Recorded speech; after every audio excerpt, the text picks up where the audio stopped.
Olá pessoal, boa noite. Esperar só um minutinho enquanto os participantes entram para a gente conversar sobre, principais erros aí dos instrumentos de coleta de dados. Tema esse que eu trabalhei 2 semanas atrás, sobre instrumentos de coleta de dados, e aí há pedidos, muitas pessoas pediram que a gente fizesse uma segunda versão, uma segunda live sobre o tema, e aí eu resolvi fazer uma só específica aí sobre os principais erros que os pesquisadores cometem ao elaborar seus instrumentos de coleta de dados, suas entrevistas, seus questionários.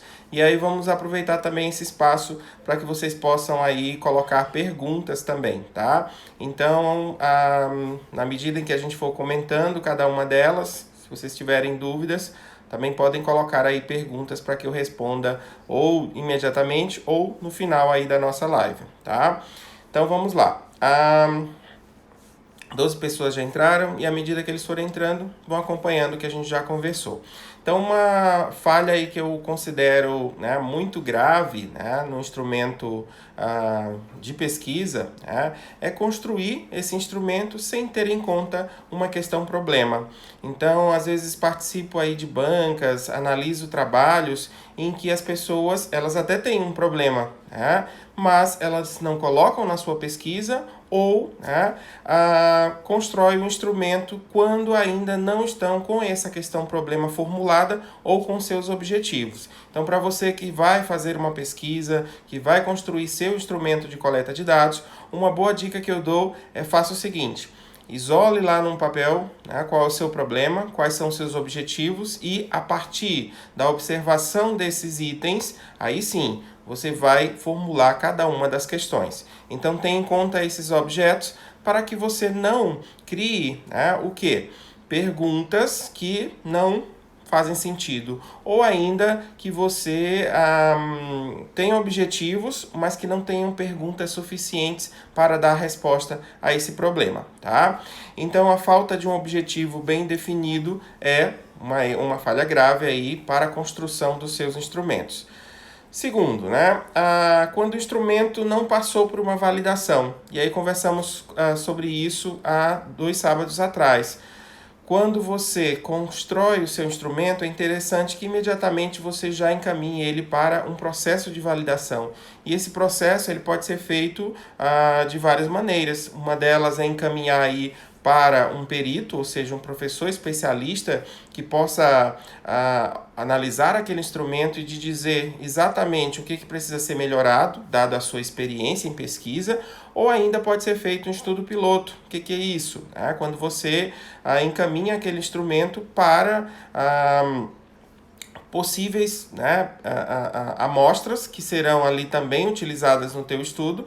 Então, eles vão ter condições de analisar se aquele instrumento, se ele está bom ou não, tá? Então, é interessante fazer um estudo piloto quando você pode, ou então encaminhar ele para peritos. O que eu não posso?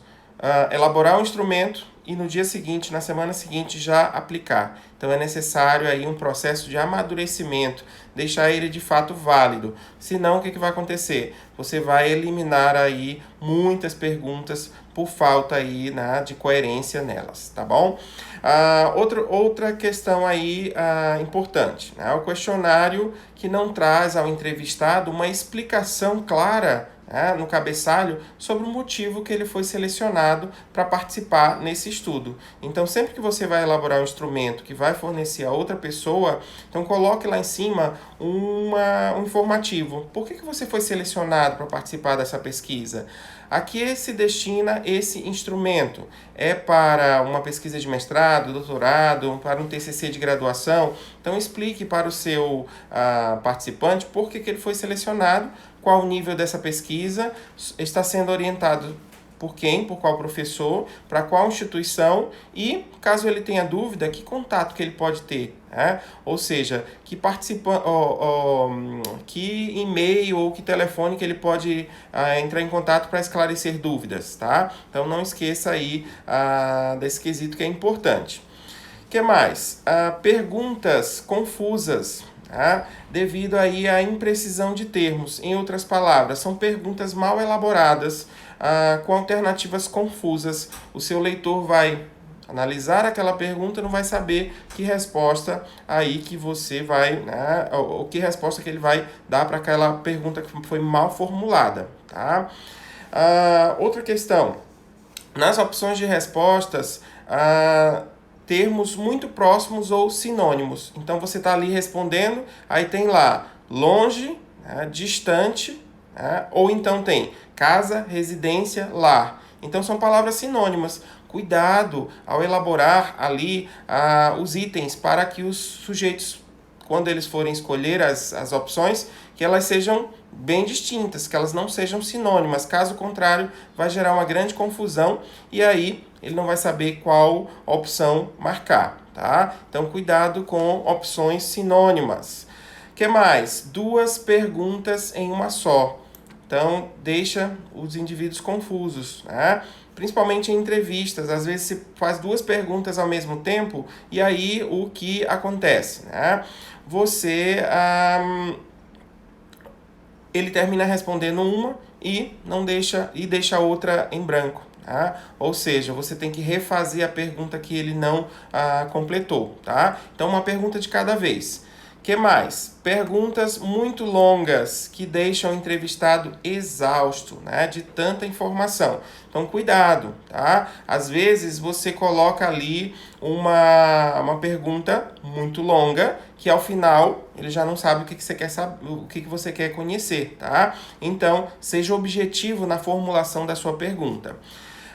Outro erro, incongruência entre a pergunta e a opção de resposta.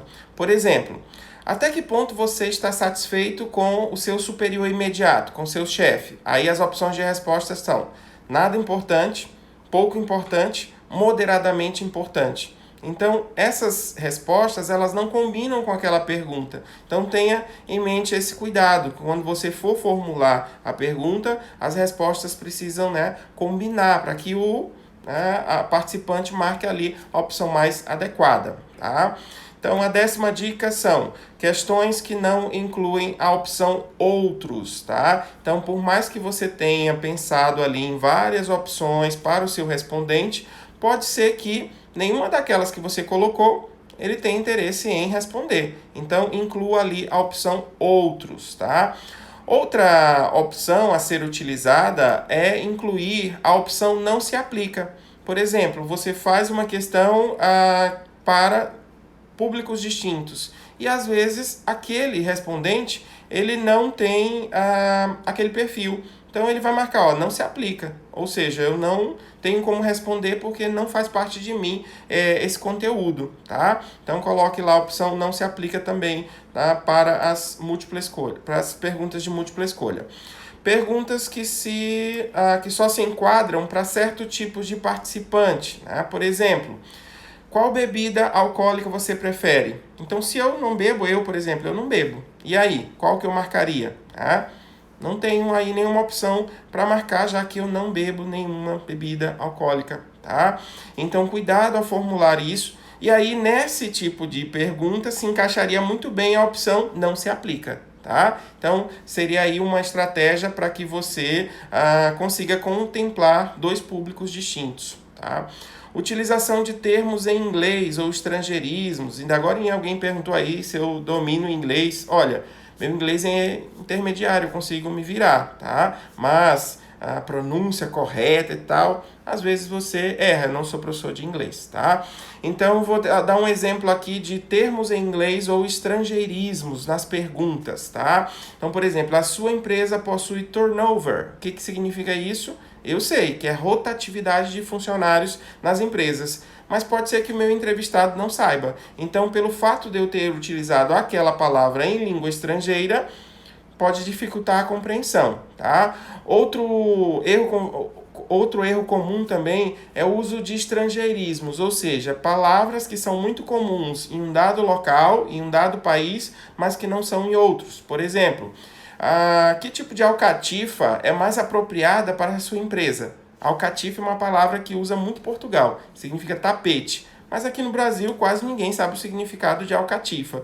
Então é um instrumento que foi construído para ser aplicado lá, mas que às vezes, pelo fato dele ter sido muito bom, validado e tudo, eu vou querer adaptar para o uso aqui, li as questões e não fiz os ajustes, ou seja, palavras que são comuns lá, mas que não são comuns aqui. Outra palavra que eles usam muito, telemóvel. Né? Então é muito comum lá, mas não é aqui. Então, caso você encontre um bom instrumento que foi criado em outro país, utilizado em outro país e que você queira fazer a adaptação para cá, pode, desde que você cite lá na sua metodologia e também faça aí os ajustes, troque as palavras que não são comuns aqui. Dessa forma você vai deixar aí um instrumento mais claro para seus participantes.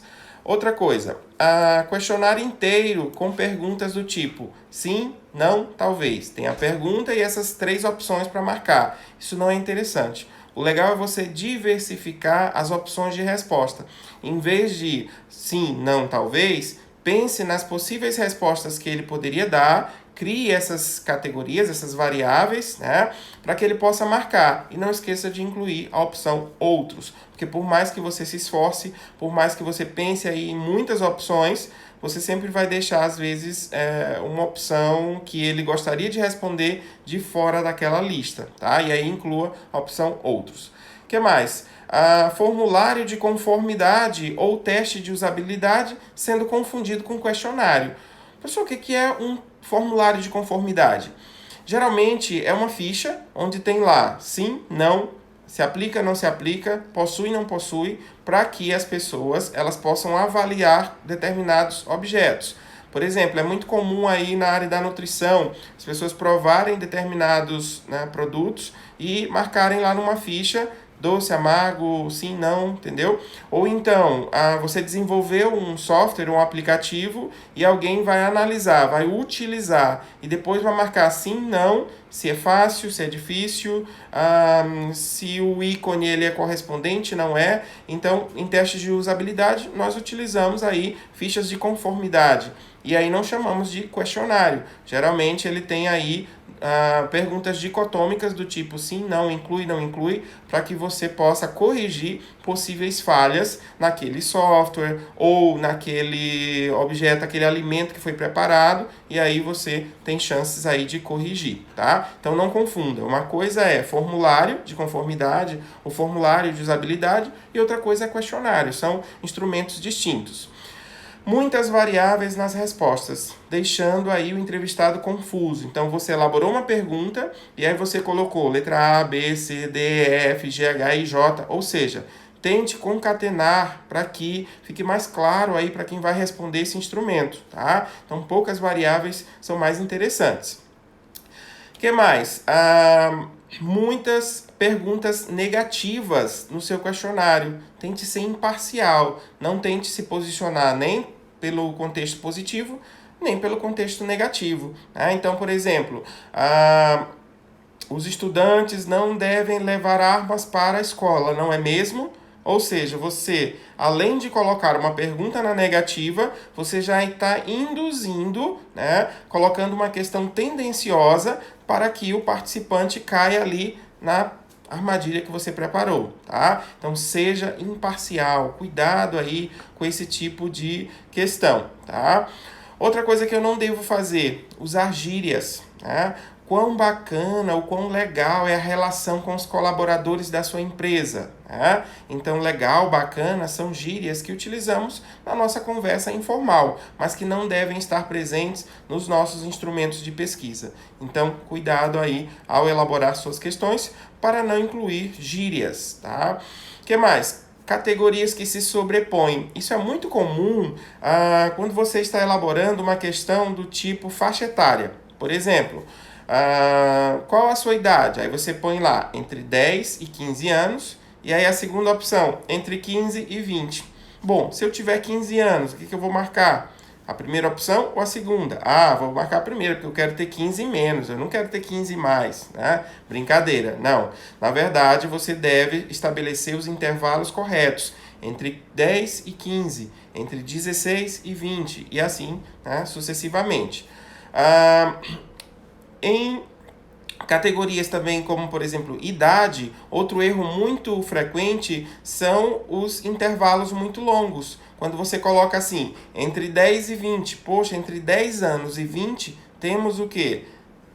Praticamente ali é pré-adolescência, adolescência e idade adulta. Então, estabeleça intervalos menores, de 5 em 5. São mais interessantes para você saber exatamente qual a faixa etária daqueles sujeitos, tá? Então, outra coisa que não deve ser colocado nos instrumentos de pesquisa, qual o seu nome? Para que eu quero saber quantos Josés, quantas Marias, quantos Antônios? Então não tem interesse aí em saber quantos anos, ou perdão, qual a idade do sujeito, qual o nome dos sujeitos, né? Eu estou viajando, tá? Então o nome é uma informação que não é interessante. E outra coisa, quando os sujeitos eles colocam o seu nome no instrumento, de certa forma pode inibir, ou seja, eles podem não ser tão verdadeiros ao colocar o nome no instrumento. Então, prefira não incluir essa informação, tá? O que mais? Perguntar quanto os sujeitos ganham, ou seja, qual o seu salário. Se essa informação for muito importante, coloque em escalas. Olha, o teu salário é entre 1 e 3 salários mínimos, entre 4 e 6 salários mínimos, e assim é bem mais interessante, tá? Então, quando tiver que perguntar sobre idade ou salário, é melhor que a gente pergunte em escalas do que perguntar em valores absolutos, tá? O que mais?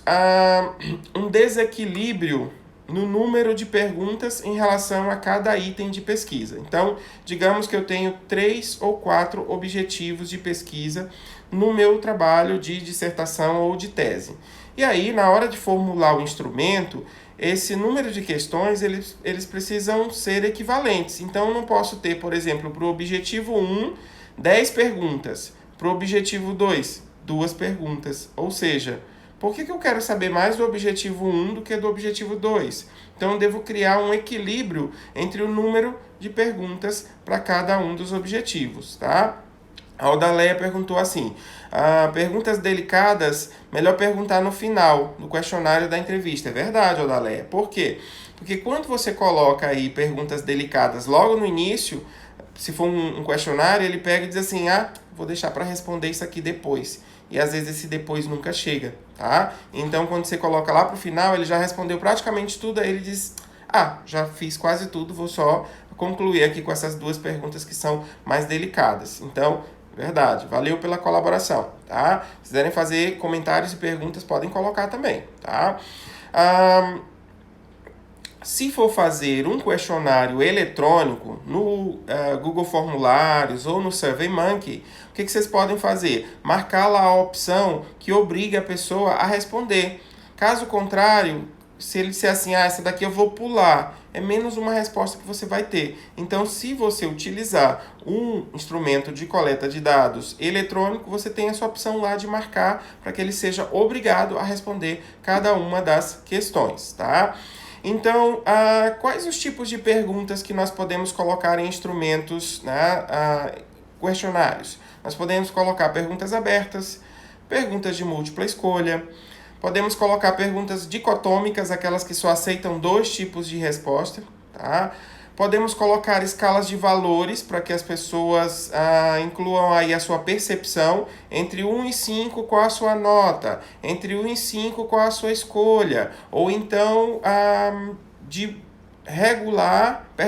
insuficiente, regular, bom, muito bom, excelente, qual seria a sua escolha? Ou ainda nós temos as opções chamadas escalas de Likert. O que seria uma escala de Likert? É uma escolha que tem como objetivo saber a percepção dos sujeitos. Ou você gosta, ou você gosta muito, ou você não tem opinião formada, ou você não gosta, ou você detesta. Então vai do totalmente negativo ao totalmente positivo, ou totalmente positivo ao totalmente negativo, tá? Sendo que temos ali uma posição intermediária ao meio em que você, né, não tem uma opinião formada por desconhecimento, tá? Então, sempre tenho que deixar essa opção ali disponível, tá? Então, em escalas de Likert, é interessante colocar essa questão do desequilíbrio. Às vezes a pessoa cria uma escala de Likert, as opções assertivas e negativas são interessantes, tá? Mas não tem ali a opção para quem não conhece ou nunca ouviu falar no assunto, tá? Então sempre inclua a opção nem concordo nem discordo, nem gosto nem não gosto, que é para poder ele se posicionar em assuntos em que ele não domina, tá? Então, que tipos de opções que nós devemos colocar ali na escala de Likert? Eu devo colocar assertivas ou negativas, tá? Então, a Nelly tá dizendo que parou a malhação para me assistir. Poxa, que prestígio, né? Tô só acompanhando sua malhação aí todos os dias, tá? Então, que tipo de opção que eu devo colocar ali nos itens de uma escala de Likert, tá? Como chama a escala? Escala de Likert. L-I-K-E-R-T. Likert é o nome do autor que elaborou esse tipo de escala, tá? Então, se você buscar um livro de metodologia, né, pode ser esse daqui, ó, Metodologia da Pesquisa, né, do Sampieri, tá? Muito bom esse livro, vale a pena, da editora Penso, tá? Gosto muito dessa editora, tá? Vale a pena adquirir. E aí você vai encontrar lá sobre as escalas, como é que faz tudo, tá? Então, eu coloco lá perguntas não, assertivas ou negativas. O que é uma assertiva? É uma frase, então onde você vai colocar assim, as tecnologias ajudam a fazer o meu trabalho melhor. Essa é uma assertiva na positiva. O que seria uma assertiva na negativa? As tecnologias dificultam o meu trabalho, ou seja, é uma frase na negativa. E aí o que as pessoas vão marcar? Concordo, concordo plenamente, discordo, discordo plenamente, ou nem concordo, nem discordo, tá? Então, essa escala é bem interessante para que a gente possa ter a percepção dos sujeitos, tá bom? Então, o Maurício está dizendo que essa escala tem no Microsoft Forms, né, do Google, e do Google Forms também, e que é excelente. Caso você queira fazer um questionário eletrônico e incluir uma pergunta desse tipo, no eletrônico também é possível, né? Obrigado, Maurício, pela contribuição. Então, outro erro que eu observo também é fazer a observação sem instrumento. Lá na metodologia tem que um dos processos de coleta de dados foi a observação. Aí eu vou lá nos anexos do trabalho. Cadê a ficha? Não tem. Eu não sei o que você observou, quando observou, o que foi observado. Então, ou você vai usar um diário de bordo, ou você vai utilizar uma ficha para guiar esse teu olhar. Porque se você disser assim, eu fiz a observação, tá tudo aqui na minha mente. Eu digo, sim, cadê? Onde é que eu posso ver? Então, é interessante que você inclua uma ficha, um instrumento de observação, tá? Lembrando que a observação é a técnica e o instrumento é a ficha que você vai utilizar, tá? Para conduzir esse processo. Então, agora, né, em tempos aí de tecnologias, utilizar essas ferramentas de comunicação para a condução das entrevistas é maravilhoso. Então, eu tenho alguns alunos, alguns colegas que têm comentado assim, bom, e agora? Como é que eu vou fazer a minha pesquisa em tempos de pandemia? Então, você pode utilizar o Zoom, Google Meet, Skype, para a condução das suas entrevistas. Então, você vai lá, com essas tecnologias, gravar todo esse discurso. Lembre-se, você precisa perguntar para os participantes se eles concordam em que a entrevista seja gravada, tá? Então, tanto o Zoom quanto o Meet permite essa gravação e é excelente, tá? Lembrando que a primeira pergunta é se ele aceita participar da pesquisa, tá? Termos lá do consentimento livre esclarecido, fala lá para ele e grava a sua entrevista, tá? E não esqueça de transcrever também a sua fala, né, com o entrevistado, e aí você pode utilizar, já dei a dica, né, do Amber Script, que o Maurício deu a dica, utilizou na dissertação dele, para fazer toda essa transcrição. Caso contrário, você mesmo vai ouvindo e já vai digitando lá tudo que você compreendeu. Então, em entrevistas também é interessante que você faça uma adaptação da linguagem para o seu público. Caso o seu entrevistado seja lá uma criança, caso seja uma pessoa pouco escolarizada ou ainda um idoso, então você vai fazer a adaptação das suas perguntas para que esse público possa compreender melhor o que você quer com aquela pergunta, tá? Outra coisa também importante, ordenar essas perguntas de maneira lógica. Isso vale tanto para o questionário como para a entrevista. O que é ordenar de maneira lógica?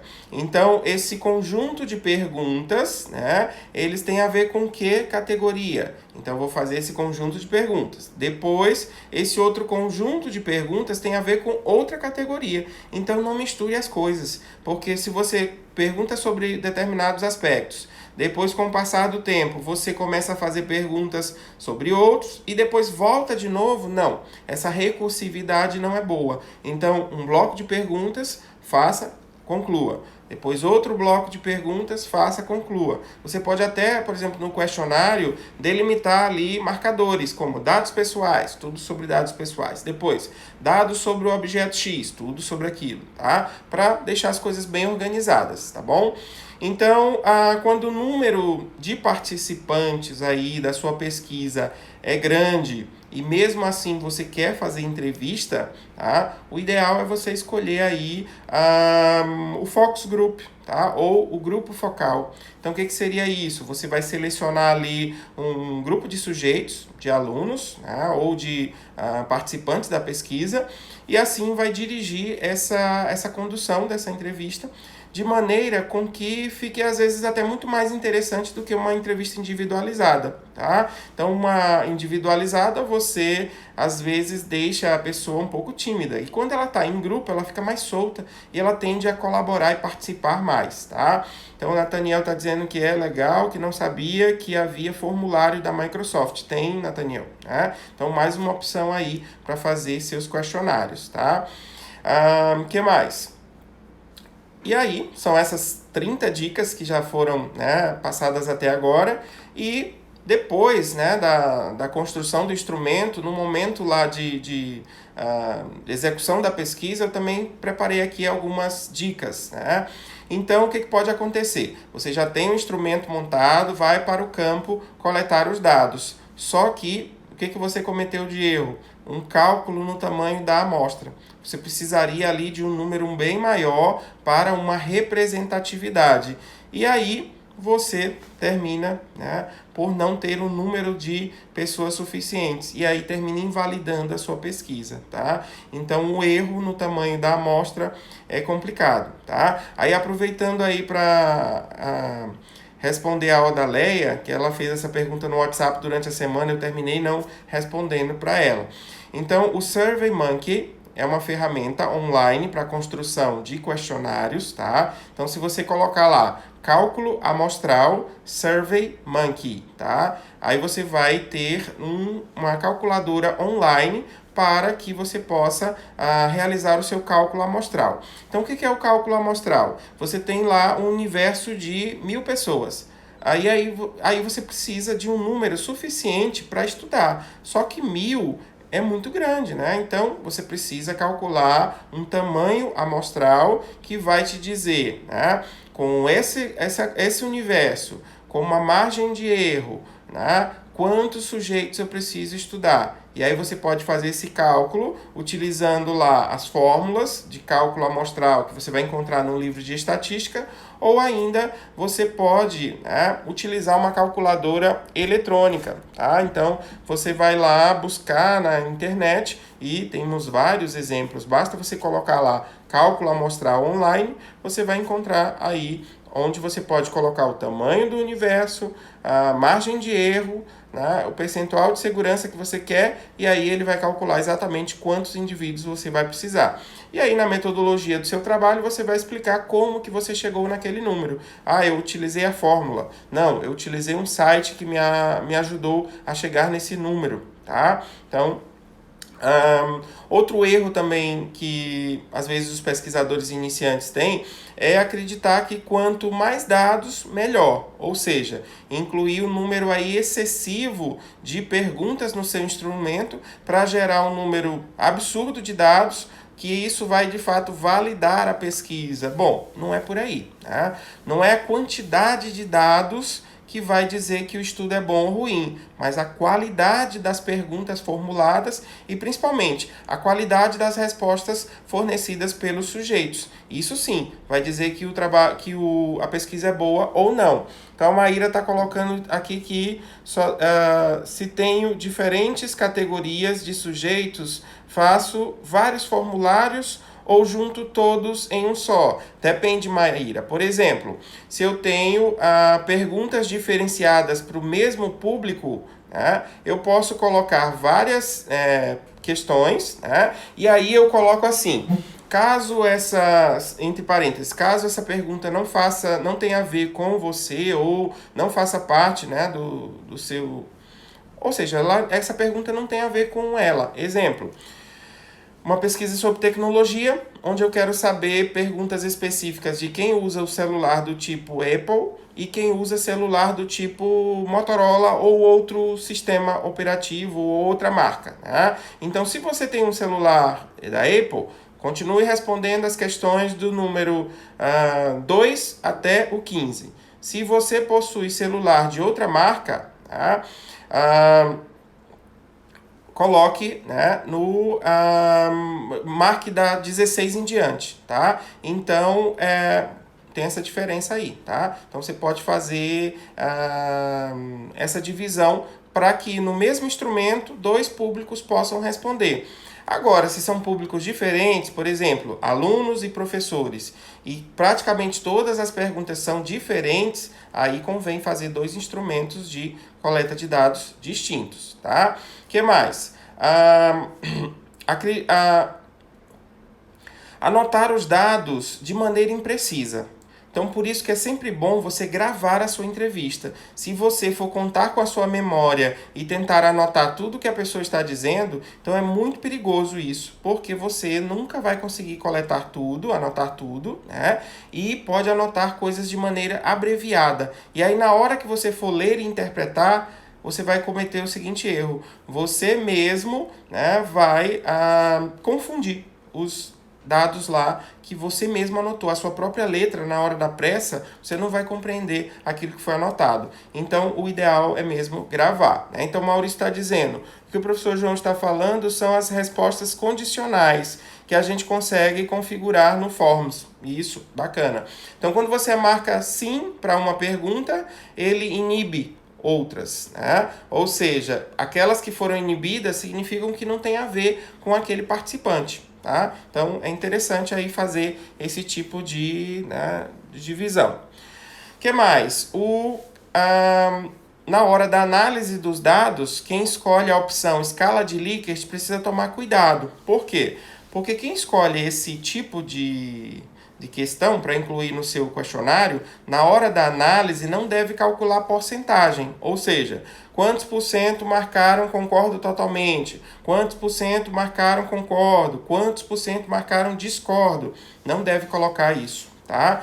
Então, você deve fazer o quê? Calcular média ponderada, tá? Ao invés de calcular porcentagem, calcula média ponderada. Por que a média ponderada é a mais indicada? Porque ela vai te levar para algum ponto, ou para a concordância ou para a discordância. Se você calcula a porcentagem, o que pode acontecer? Sim, 35% marcou discordo, 35% concordo. E aí, o que eu vou escolher? Então, a média ponderada ela vai te levar ou para um lado ou para o outro. Então, nunca coloque aí porcentagem em análise de dados, né, de perguntas do tipo escala de Likert.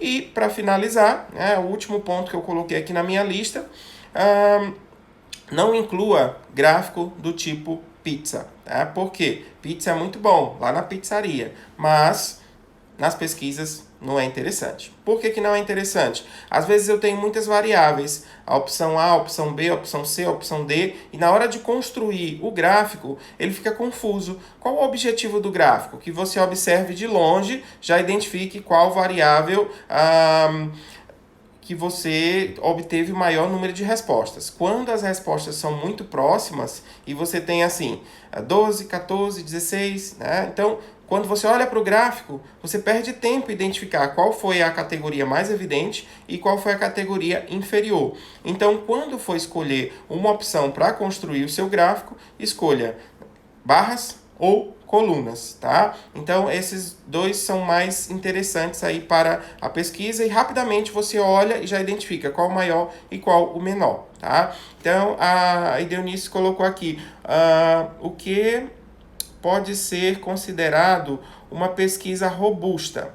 Ouvi que esse termo e fiquei encucada. Depende de dados, da amostra, do referencial teórico? Olha, o que eu consideraria uma pesquisa robusta? Aquela em que o instrumento foi muito bem formulado. Segundo, ele responde aos objetivos de pesquisa, tá? O instrumento ele é claro, objetivo, tem perguntas que de fato são ricas e nos levam a entender bastante sobre o tema que foi pesquisado e principalmente, né, que esse instrumento, na hora da análise, você teve o cuidado de não só descrever, você teve o cuidado de, além de descrever, discutir e mais ainda de cruzar as variáveis, que é fantástico. Então, um trabalho em que eu tenho um instrumento e que eu posso cruzar as variáveis e descobrir coisas interessantes sobre o objeto estudado é maravilhoso. Tá? Então, para mim, uma pesquisa robusta, ela leva em consideração tudo isso.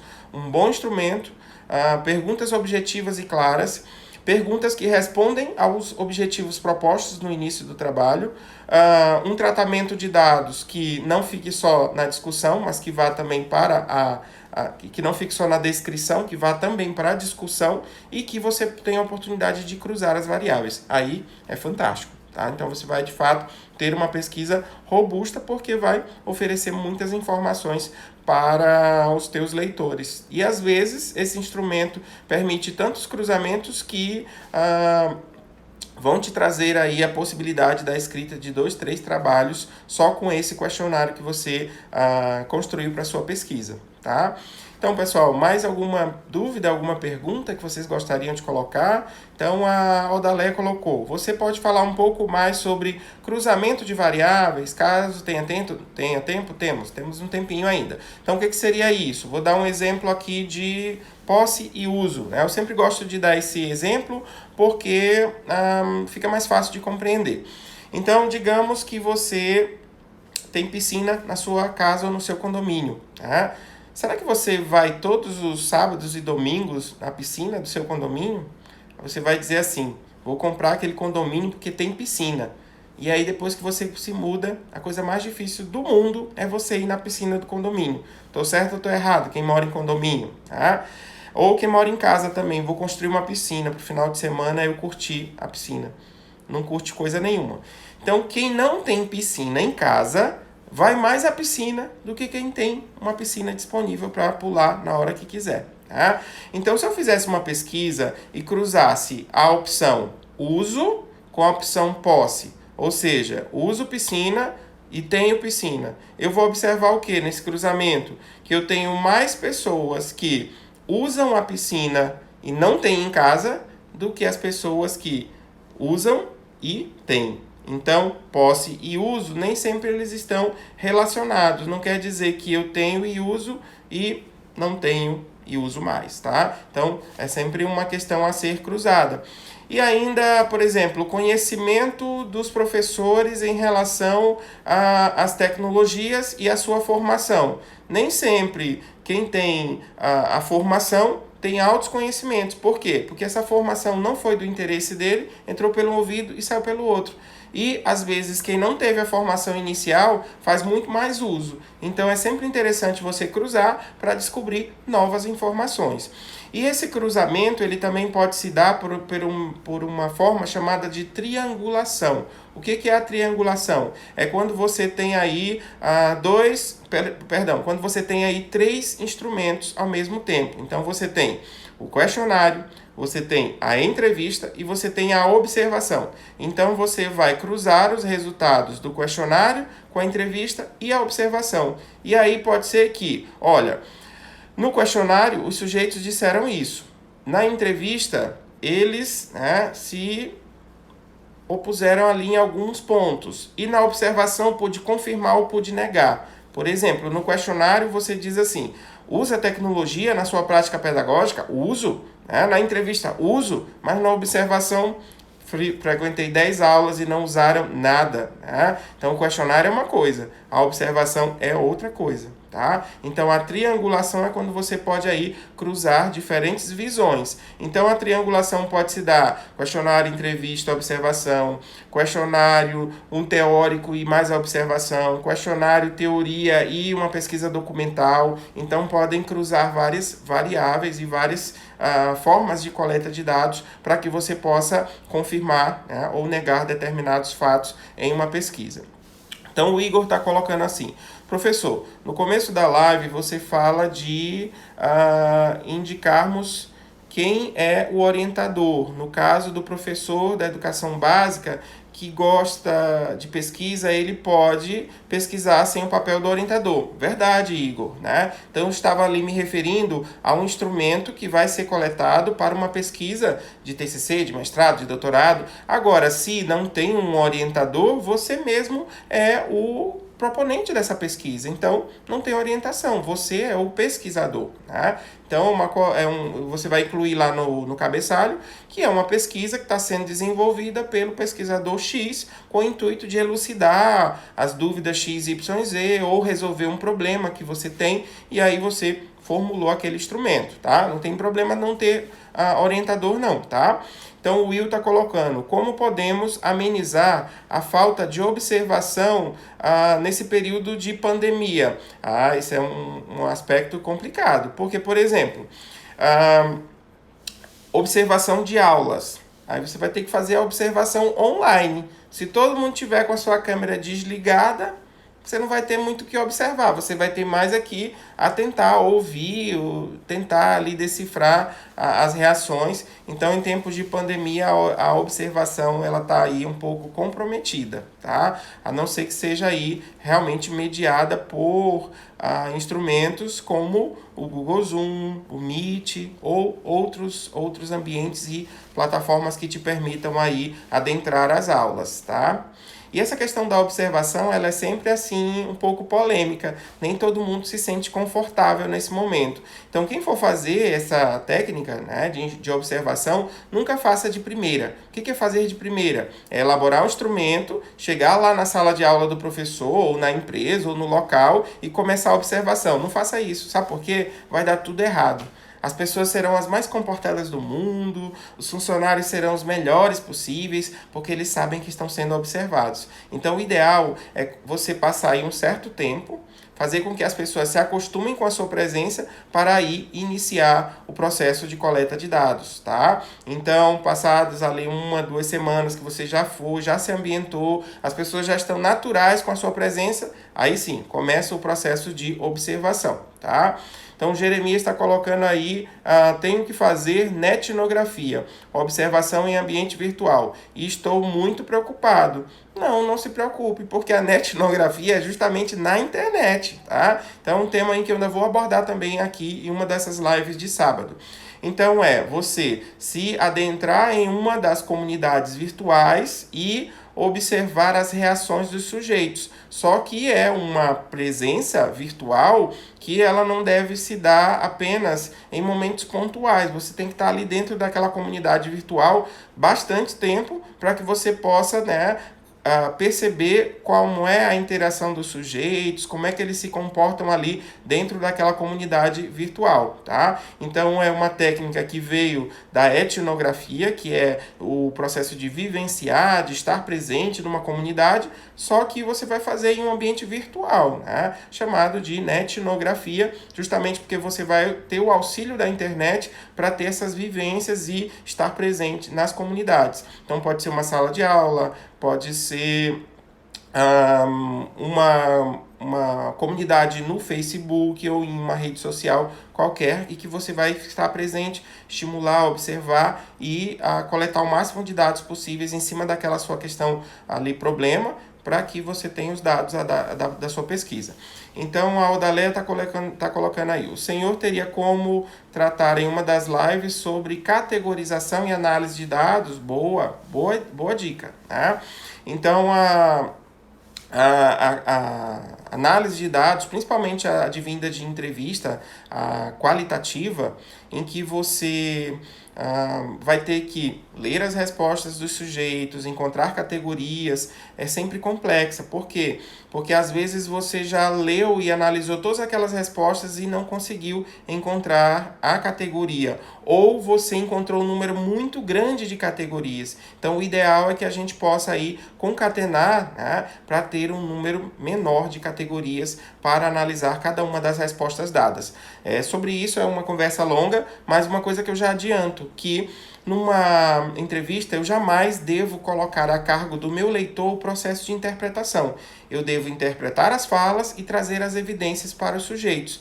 Como é deixar a cargo do leitor a interpretação? É quando você coloca assim, na pergunta X, as respostas colocadas pelos sujeitos foram, aí elenca todas as respostas. E aí depois você diz assim, pois foram essas as respostas dadas. Isso não se faz. Por quê? Porque você não fez nenhum tipo de interpretação, nenhum tipo de análise. Você simplesmente jogou as respostas para que as pessoas façam e tenham as suas próprias conclusões. Então, o ideal é que você leia todas as respostas, encontre as categorias, coloque lá quantas categorias encontrou. Depois, pegue cada uma das falas, coloque lá em cada uma das categorias. Depois você vai dizer para o seu leitor que a partir daquelas respostas foi possível elencar X categorias e a partir das categorias qual foi aquela que foi mais evidente. Tá? E aí tenho duas formas, ou eu conto as evidências e comento, né? Ou eu apenas incluo as evidências ali dentro, tá? Então eu posso usar também só posso usar aspectos quantitativos nessa análise ou não referir o número, apenas colocar e fazer o comentário, mas a interpretação é com você e não com o leitor do trabalho, tá? Então não esqueça disso. Mas aí o teórico que eu vou utilizar para esse processo pode ser a Laurence Bardan, que é muito utilizada, pode ser Foucault, né? Ou pode ser um outro teórico. E nunca devemos confundir as duas coisas. Uma é análise de conteúdo, outra é análise do discurso. Uma coisa é a interpretação do que eu falo, outra coisa é a interpretação do que está escrito. Às vezes o que eu falo dá a entender uma coisa e às vezes o que está escrito dá a entender outra coisa. Quando eu digo assim, estou muito entusiasmado hoje, eu estou mesmo. A minha fala está dizendo o quê? Que eu estou cansado. Mas se eu escrever isso, ou se eu transcrever isso, quem lê vai entender que a pessoa está entusiasmada. Então, o que está escrito pode ser, às vezes, interpretado de outra maneira. Aí, a análise do discurso já é outro cenário, outros teóricos. O Piaget, por exemplo, pode ser um teórico para analisar isso e dá aí margem para muitas interpretações e muitas discussões. Aí também seria outra live só para tratar sobre análise do discurso. E aí eu vou ter que ter apoio aí de alguém da linguística, né, ou de letras, que é uma técnica muito utilizada por esse público e é muito interessante também analisar o que os sujeitos disseram numa entrevista, como disseram, que intenção que teve. Uma pesquisa muito interessante também, tá? E aí, pessoal, nosso tempo já está quase encerrando. Mais alguma pergunta, mais algum comentário? Gostariam, né, de colocar mais alguma sugestão para futuro?